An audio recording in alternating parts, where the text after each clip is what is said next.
level of the detail in the book. I'm just putting it up here because it reinforces it, and also I'm going to cut out, like, I think that weird little box is confusing. Okay, using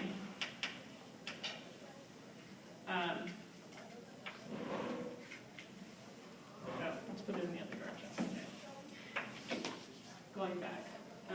So gets reconverted. This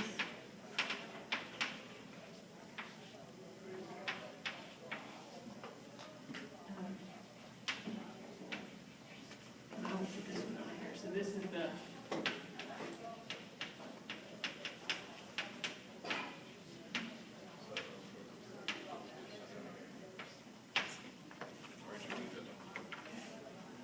So, vitamin K in the form of KH2 is used by the gamma carboxylase enzyme so that glue can become GLA.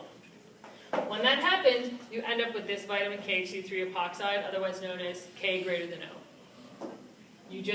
When you take these things off, right, when you go to gamma carboxylase, you convert from KH2 to K greater than O. Not worried about structures or anything like that.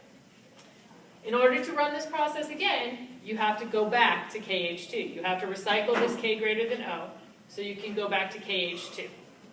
In order to do that, you use this enzyme, the VCOR enzyme, vitamin K2 3-epoxide reductase. You just run it backwards.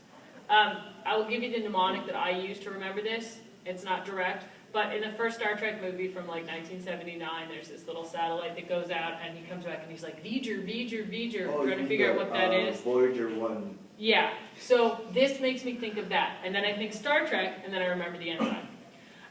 It doesn't work for everyone, obviously. And so I have an interesting taste in movies. But find a mnemonic to remember these, because that's why I call them what I do call them, because it helps me. Like K greater than O, I don't have to remember that it's an epoxide and what an epoxide is. KH2, that's enough. VCOR, right? You know, that's how I remember the name VCOR. Okay, so what does warfarin do?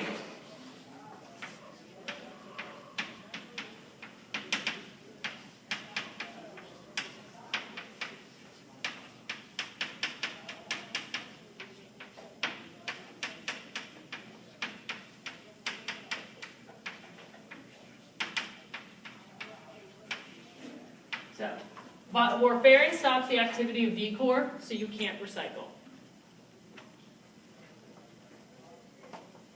So, and if we can't recycle, the blood stays thin, right? Exactly.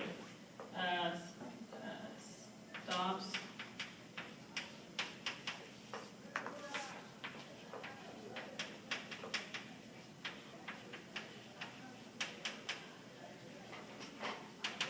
So, warfarin stops the production of prothrombin, right? Because prothrombin, glue goes to GLA. You can't go from glue to GLA, you can't clot. Okay, so rescue. In case of warfarin overdose,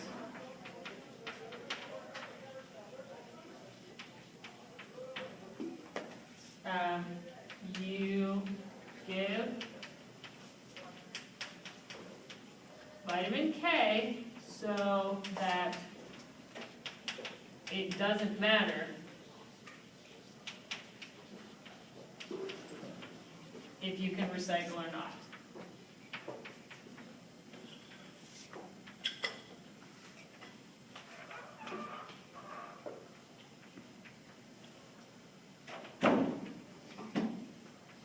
So, okay.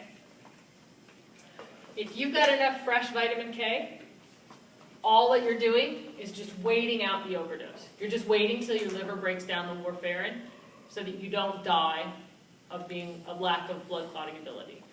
So, we need vitamin K so that we can use gamma carboxylase, right? So that we can take glue to GLA, so that we can clot our blood.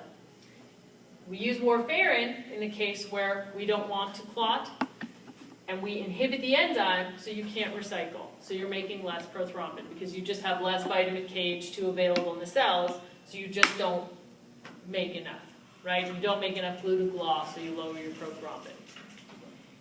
In the case of an overdose, you just give vitamin K, because if you have enough new vitamin K, it doesn't matter if you can recycle the old one. I mean, yes, it builds up, and yes, you're eventually gonna have to fix that. But you just wait it out. It's like riding out a storm. You just wait out warfarin's half-life. You just wait till you break it down. You wait till you make enough new enzymes to recycle. Because in the case of a buildup of K greater than O in your cell, do you think you're gonna upregulate this enzyme? Yes. So, in other words, if you have K greater than O, a lot of K greater than O, your body is going to recognize that you don't have very much KH2, that you need more KH2, so you're going to make the enzyme that takes K greater than O and converts it back to KH2. So, while you're waiting, warfarin's getting broken down by the liver, and you're making more enzymes. So, you can reverse this, so you'll eventually end up with enough KH2. So, and one more fact about this. So for us, common nutrition job,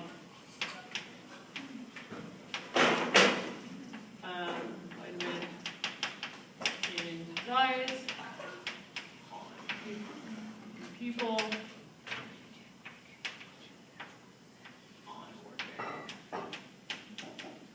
So this pretty much sums up everything but like half a page of the notes. This whole thing right here. If you know this, you've got the vast, vast majority of what I'm going to talk to you about for vitamin K.